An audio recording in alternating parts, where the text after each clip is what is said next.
बिकवाली को खरीदारी का मौका समझे। बाजार का टेक्सचर जो है वो अब भी अंडरटोन ओवरऑल बुलिश और इसी के चलते हर गिरावट पर एंट्री अपॉर्चुनिटी ढूंढे, लंबी अवधि के लिए अपने पोर्टफोलियो को बनाने की कोशिश करें। लेकिन चलिए इक्विटी मार्केट से आगे बढ़कर कमोडिटी मार्केट का भी जायजा लिया जाए और कमोडिटी मार्केट पर विस्तार से बातचीत करने के लिए अब हमारे साथ ट्रेड बुल सिक्योरिटीज के भाविक पटेल जुड़ गए हैं। भाविक, गुड मॉर्निंग, स्वागत है आपका ईटी नाउ स्वदेश पर। सबसे पहले शुरुआत जो है एनर्जी पैक से ही करना चाहेंगे और कच्चे तेल की चाल की अगर बात करें 69 to 70 डॉलर बैरल के आसपास काफ़ी वॉलेटाइल मूव्स यहां पर नज़र ज़रूर आ रहे हैं। घरेलू बाजार में करीब 3% का इजाफा देखने को मिला था। क्रूड की चाल और साथ साथ नेचुरल गैस पर भी आपसे एक टेक ज़रूर जानना चाहेंगे, बिकॉज कमोडिटी मार्केट में नेचुरल गैस में हम देख रहे हैं हाँ भले हल्की सी सही लेकिन मजबूती के साइन ज़रूर, और घरेलू बाजार में तो इनफैक्ट 3.5% की तेज़ी है।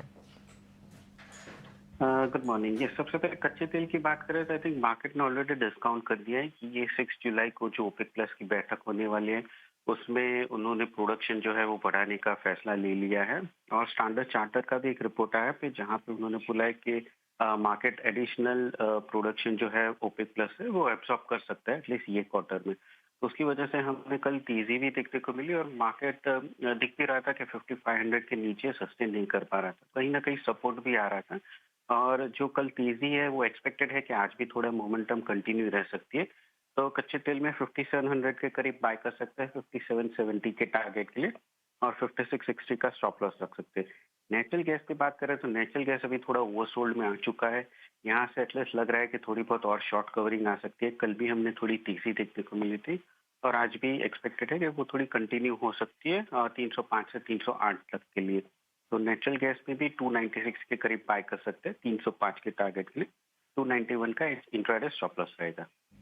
ओके, सो नेचुरल गैस में भी बाय की स्ट्रैटेजी और कच्चे तेल की चाल को ध्यान में रखते हुए इस वक्त खरीदारी के मौके यहां पर बनते हुए ओपेक प्लस की जो बैठक है उससे ठीक पहले डिस्काउंट करते हुए इस इवेंट को और कच्चे तेल की चाल और नेचुरल गैस दोनों में तेजी और ये तेजी बरकरार रहेगी, ये मानना है हमारे एक्सपर्ट्स का। 305 तक के लेवल्स नेचुरल गैस में इस वक्त नजर आ रहे हैं। और इसके अलावा क्रूड की अगर चाल देखें, स्ट्रैटेजी भाविक की स्क्रीन पर लेकर आए।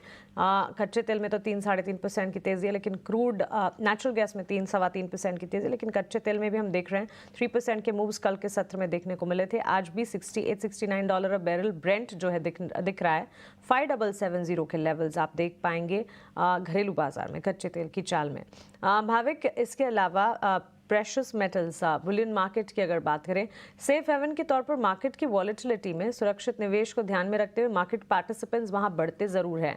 विदेशी बाजार में भले ही पूरी तरह से वो सेटअप ना नजर आ रहा हो, लेकिन घरेलू बाजार में देखिए सोने चांदी की चाल में कल हमने इजाफा देखा एंड येट अगेन गोल्ड के सामने सिल्वर जो है आउट परफॉर्म कर रहा है।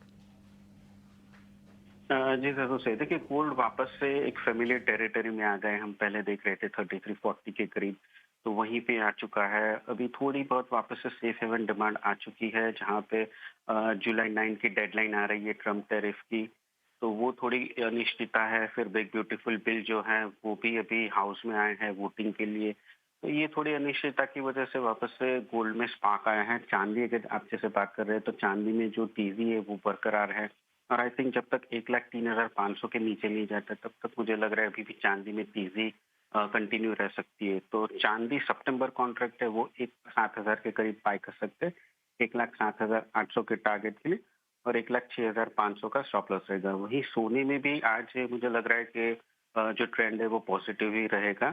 तो सोने में 97,150 पे बाय कर सकते हैं 97,600 के टारगेट के लिए, और 96,950 का स्टॉप लॉस रहेगा। ओके, सो एनर्जी पैक की तरह बुलियन मार्केट में भी घरेलू बाजार में एटलीस्ट ट्रेंड जो है पॉजिटिव नजर आ रहा है। इसी के चलते गोल्ड सिल्वर में बाय कॉल्स इनिशिएट करने की राय। चांदी में हम देख रहे हैं चमक ज़्यादा, सोने चांदी में भी अगर कंपैरिजन करेंगे, लेकिन 97,600 के लेवल्स जो हैं इस पर खास तौर से नज़र रखें। यहाँ पर गोल्ड में भी अपसाइड सर्ज नज़र आ सकता है और चांदी में तो 1,07,800 तक के लक्ष्य एंटिसिपेट करके चल रहे हैं हमारे एक्सपर्ट्स। लेकिन साथ ही भाविक एक और चीज़ आपसे समझना चाहेंगे, जो ट्रेड डील को लेकर अटकलें हैं, जो डेवलपमेंट्स आ रही है, यूएस इंडिया के बीच जो बातचीत का दौर जारी है, इसके चलते मेटल्स बेस मेटल्स की चाल की अगर बात करें ये बूस्टअप होते हुए नजर आ रहे हैं। एलएमई पर, लंदन मेटल एक्सचेंज पर अगर आप देखें कल के सत्र में कॉपर, एल्यूमिनियम, निकल, लेड, जिंक, हर सारे बेस मेटल्स में ऑलमोस्ट 0.5% to 1% गेंस देखे हमने। जी ज़रूर सर। दूसरा ये भी है कि ये वीक जो आईएसएम मैन्युफैक्चरिंग पीएमआई चाइना और यूएस के, वो भी बढ़ के आए हैं, जो बेस मेटल्स के लिए पॉजिटिव है। और ये वीक हमने डॉलर इंडेक्स में भी गिरावट देखी थी। तो ये 3 फैक्टर्स जो है उसकी वजह से बेस मेटल्स में अभी भी तेज़ी है। एलएमई में भी अगर देखें तो कॉपर काफ़ी इन्वेंटरी कम हो चुकी है, जिसकी वजह से सारे बेस मेटल्स पैक में कॉपर जो है वो काफ़ी आउट परफॉर्म कर रहा है।